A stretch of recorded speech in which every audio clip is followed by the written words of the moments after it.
Boa noite. Que Jesus nos auxilie na nossa tarefa. Consigamos transmitir aquilo que é a nossa ideia sobre esta questão do ceticismo e espiritismo. O ceticismo é uma corrente filosófica que salienta interrogações sobre ocorrências, opiniões, pensamentos e crenças, coisas que habitualmente são aceites pelo senso comum como verdades. O cético põe em dúvida. Portanto, essa corrente defende que o indivíduo não pode chegar a nenhuma certeza. Um dos principais nomes desse estudo é o filósofo Pirro de Elis, da cidade de Elis, que viveu no século III a.C. Foi um filósofo que andou muito pelos territórios da Ásia, acompanhando Alexandre o Grande nas suas conquistas. Logo, nessas expedições pelo Oriente, ele encontrou várias culturas, vários sistemas políticos, várias maneiras de governar e coisas muito diferentes entre si, sendo também muito diferentes com os costumes gregos. Assim começou a duvidar porque observava que aquilo que era justo numa sociedade era injusto em outra. E passa a declarar que viver bem, para eles, os céticos, é viver sem emitir juízos. O cético questiona tudo o que lhe seja apresentado, e não admite existência de dogmas, fenómenos religiosos ou até mesmo metafísicos. E se nós seguíssemos o ceticismo ao pé da letra, teríamos que duvidar do próprio ceticismo. Ao mesmo tempo, não poderíamos nunca emitir opinião sobre o próprio ceticismo. Mas será, pergunto eu, será que é possível negar tudo o que está à nossa volta? A realidade que nós vemos. Se negarmos tudo, negaremos a própria negação. E a dúvida que nos fez questionar o objeto. Desta maneira, devemos acreditar em algo, ainda que tenhamos que contestar as verdades que nos rodeiam. Um dia perguntaram a um cético: você admite que os astros têm influência na vida das pessoas? E o cético disse: não, de maneira nenhuma. Eu sou um cético como qualquer capricorniano.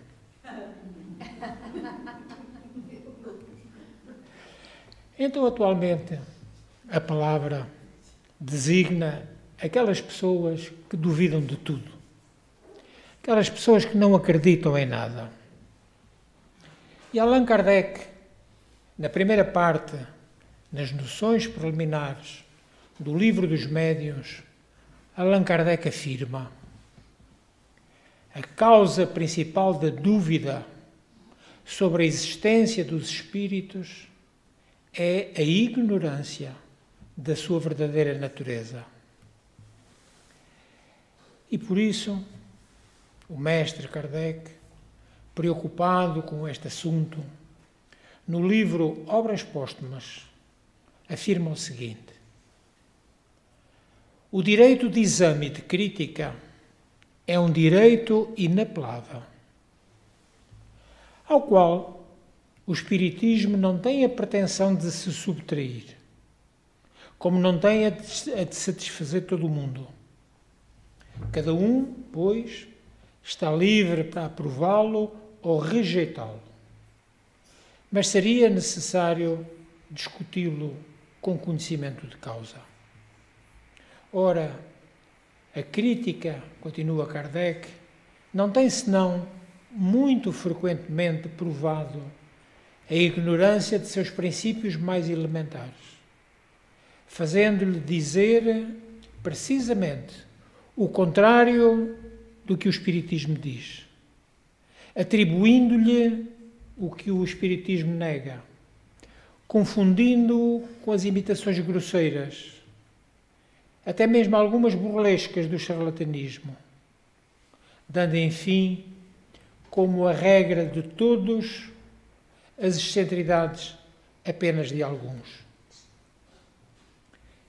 E Kardec, nesta sua meditação esclarecedora, ele continua: o Espiritismo não é, porém, mais solidário com aqueles que se comprazem em dizer-se espíritas do que a medicina não o é com os charlatães que a exploram. Nem a sã religião com os abusos ou mesmo crimes cometidos em seu nome. O Espiritismo não reconhece como seus adeptos, senão aqueles que colocam em prática os seus ensinos. Quer dizer, que trabalham para o seu próprio adiantamento moral, esforçando-se por vencer suas más inclinações, por serem menos egoístas e menos orgulhosos, mais dóceis, mais humildes, mais pacientes, até sempre que possível, mais benevolentes e mais caridosos, sempre pondo ou colocando-se ao serviço do próximo. O espírita deve ser moderado em todas as coisas, porque esta moderação é o sinal característico do verdadeiro espírita. Também o nosso querido Divaldo Franco, professor, médium e conferencista, escreveu: a crítica é uma conduta filosófica decorrente da análise de um fato. Uma produção literária, uma criação artística, seja ela de qualquer natureza, pode ser criticada. E a crítica tem a finalidade de analisar e opinar a respeito daquilo que é observado. Há, no entanto, dois tipos de crítica. A positiva, que podemos chamar de edificante, ou a crítica negativa, muitas vezes de caráter destrutivo. E Divaldo continua: tudo quanto ocorre torna-se motivo de crítica, sendo uma séria maneira de estudo daquilo que se deseja comentar. Não deveria, no entanto, ter o caráter destruidor, que muitas vezes é manifestado pelo sentimento perverso daquele que está a criticar. Mesmo quando o assunto mereça uma análise negativa, não se deve revesti-la de sentimento colérico, porém de uma análise profunda em relação ao seu conteúdo. Através da história, temos visto um perfeito retrato das emoções culturais de cada época. Quanto à referência à crítica na arte, na literatura, na arquitetura, etc. Quando Goethe, o extraordinário escritor alemão, publicou o seu livro Werther, sofreu as mais diferentes críticas. E porque o tema era muito delicado, pensou-se que ele poderia inclusivamente induzir ao suicídio jovens. Diversos países proibiram a sua publicação e condenaram o livro durante longos anos. Com o tempo, a evolução do próprio processo do raciocínio e da análise, o livro tornou-se um clássico da literatura mundial. Não há muito, quando Paris desejou ampliar a estrutura, a fachada do Museu do Louvre, e foi apresentado o projeto que hoje lá está, projeto atual, ocorreram críticas rigorosas contra o arquiteto, considerando que ele era incapaz para a realização de obra de tal porte. E hoje, aquela obra permanece com a sua audaciosa beleza, desafiando a agressividade de que foi vítima. Quando Einstein apresentou uma das mais importantes teorias para a humanidade, a da relatividade, 100 vozes apareceram em livro criticando a mesma. Divulgado o livro em 1931, intitulado 100 autores contra Einstein, ele respondeu: por que 100? Se eu estivesse realmente errado, apenas um bastaria. E hoje nós sabemos que é uma das teorias verdadeiras e mais importantes para a nossa vida. Então, na literatura, como na arte, especialmente, no vestuário, como no comportamento das sociedades, muitos combates extravagantes e ferozes tentaram impedir a sua aceitação. E não poucos artistas, escritores, arquitetos chegaram ao cúmulo de suicidarem-se face à impiedade com que foram tratadas as suas coisas. Os tempos mudaram e as suas obras são hoje consideradas como frutos da genialidade, frutos da grandeza de que esses homens eram portadores. Vivemos, nesta época, um momento grave neste aspecto. E talvez porque é muito fácil a comunicação virtual. As pessoas facilmente opinam em tudo, mesmo sem qualquer conhecimento do tema. Por vezes exibindo-se de forma vergonhosa em relação da sua falta de capacidade analítica e até de estudo em torno das questões que comentam. Não é raro nós, os espíritas, quando eventualmente nos afirmamos que é a doutrina que seguimos, não é raro a pessoa ouvir falar em espiritismo e dar um passo atrás. Espiritismo? É. Conhece? Não. Isto é preconceito. É ceticismo puro. Não sabe o que é e tem medo? Não. Tem que se inteirar do conteúdo. Às vezes essas críticas são levadas por temperamentos irascíveis, que não dispondo de argumentos justos para comentar o que não é correto, investem contra o autor, com quem não simpatizam. E ofendem. Quantas vezes com acusações desonestas, com mentiras. E isso resulta, na grande maioria das vezes, da inveja ou do próprio complexo de inferioridade. O verdadeiro crítico nunca abandona a obra em análise para comentar o seu autor. O que está em causa é a obra. Fica somente interessado na qualidade do estudo a que se dedica. Porque criticar é fácil, especialmente quando não se tem condições para isso. Críticas e ataques dos céticos ao espiritismo sempre houve e se calhar sempre haverá. Porque desde os primeiros tempos isso tem acontecido. Desde o início das comunicações do Espírito da Verdade com Allan Kardec, isso aconteceu. Sempre existiu a ignorância e a falta de respeito por aquilo que são os ideais dos outros. Não pensa como eu, é diferente, não presta.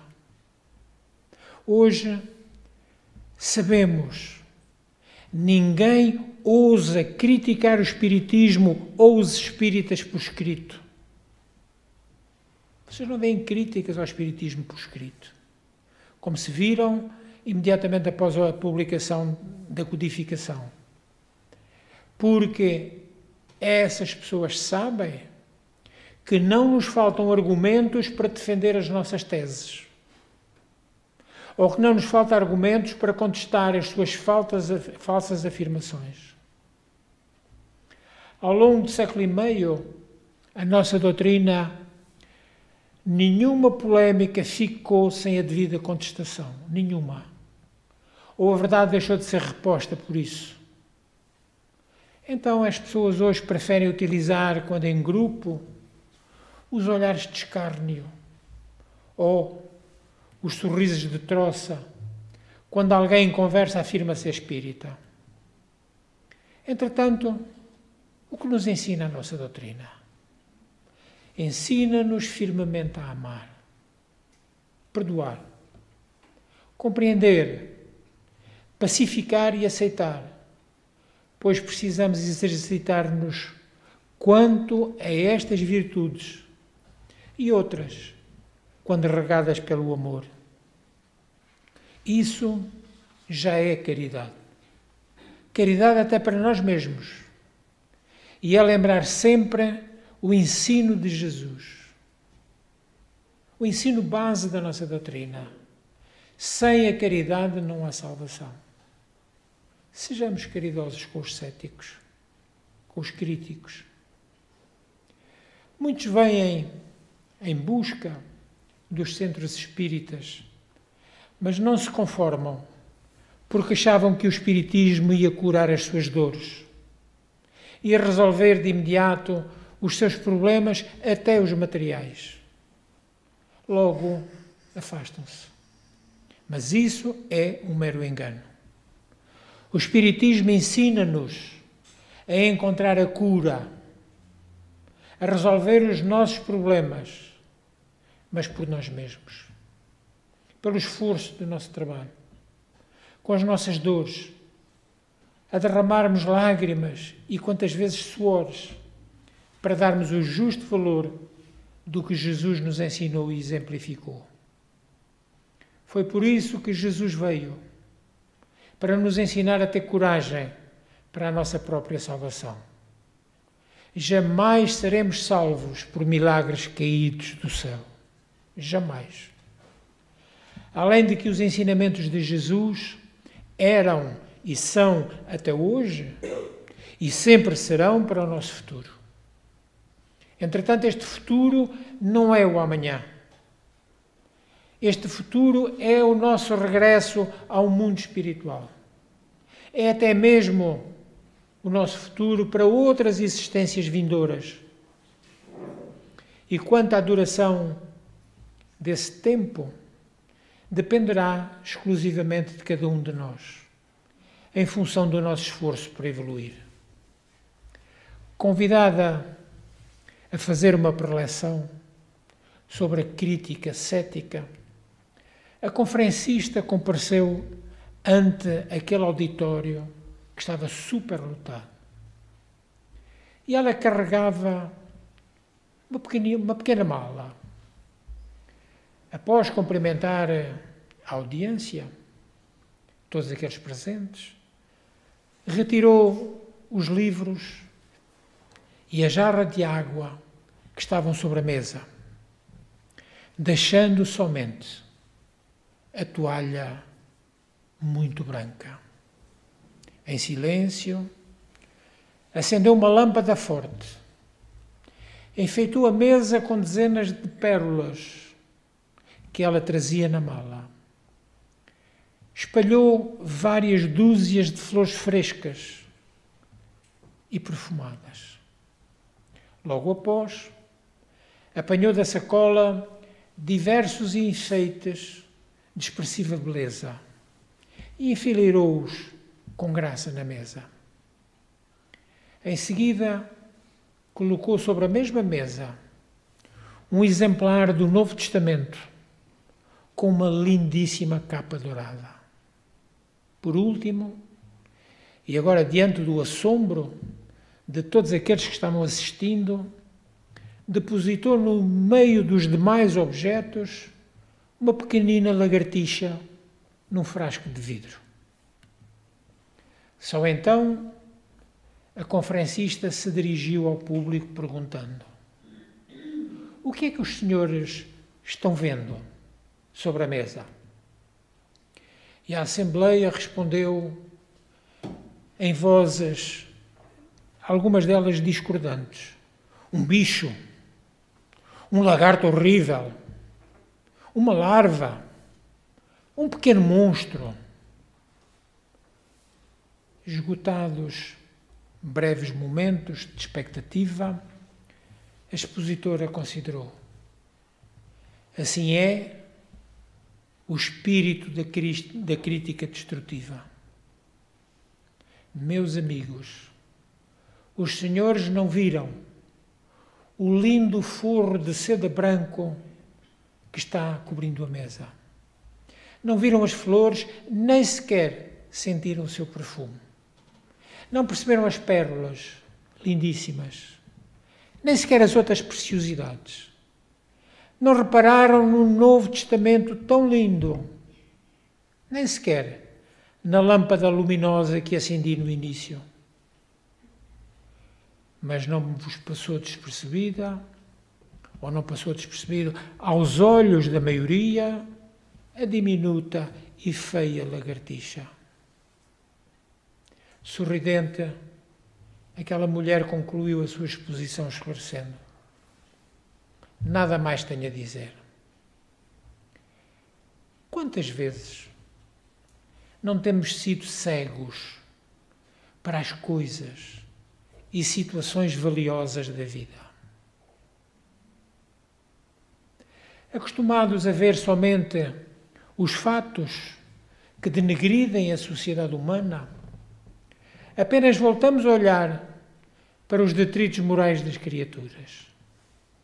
Não há espaço para uma mensagem edificante. E os que teimam em veicular coisas e situações nobres só o conseguem sob o peso de enormes dificuldades. Então é imperioso atentarmos para os nossos valores ou até os nossos desvalores antes de levantarmos a voz para criticar o que quer que seja, mesmo o espiritismo. É importante observarmos primeiro quem somos, o que fazemos, o que pensamos, antes de falarmos contra a doutrina dos espíritos ou sequer contra os centros espíritas. É relevante atentarmos para os que buscam divulgar o bem e o belo e, se possível, candidatarmos-nos a engrossar as fileiras dessas criaturas. Assim, exaltemos o bem em detrimento do mal. Coloquemos em evidência a paz em vez da guerra. E levemos o perfume das rosas sobre os odores fétidos. E assim, de certeza absoluta, a sociedade logrará sobrepujar as misérias, evidenciando as belezas e os atos de essência superior. De certo, se o fizermos, encontraremos uma felicidade mais duradoura. Terminamos como começamos, com Allan Kardec, Revista Espírita de 1860. Deixando aos nossos contraditores o triste privilégio das injúrias e das alusões ofensivas, não os seguiremos no terreno de uma controvérsia sem objetivo. Dizemos sem objetivo porque ela não os conduzirá à convicção, sendo perda de tempo discutir com pessoas que desconhecem os princípios do que falam. Só nos cabe dizer-lhes: estudai primeiro e veremos em seguida. Temos outras coisas a fazer do que falar àqueles que não querem ouvir. Olha uma frase tão importante de Kardec. Temos outras coisas a fazer, e ele tinha bem importantes, do que falar àqueles que não querem ouvir. Afinal, e por outro lado, que importa a opinião contrária desta ou daquela pessoa? Será essa opinião de tão grande importância que possa entravar a marcha natural das coisas? As maiores descobertas encontraram os mais rudes adversários, e vimos-lo há pouco. O que não faz perecer a nossa doutrina. Deixamos, pois, a incredulidade murmurar em torno de nós e nada nos desviará da rota que nos é traçada pela gravidade mesma deste assunto que trazemos em pauta, a doutrina dos Espíritos. Concluímos então todos os ensinamentos, todos, que já vieram até nós, através do Espiritismo, nada mais são do que a terceira revelação que Jesus nos prometeu enviar e ficar conosco para sempre. João 14,16. E eu pedirei ao Pai que vos envie outro Consolador, e este nunca vos abandonará. Noutras versões, e eu vos enviarei o Paracleto, que significa aquele que consola, aquele que conforta, aquele que encoraja e reanima. E o Paracleto ficará convosco para todo o sempre. Lembremo-nos do que disse um espírito israelita em Mulhouse, na cidade de Mulhouse, na França, no ano de 1861. Moisés abriu o caminho, Jesus continuou a obra, o Espiritismo a concluirá.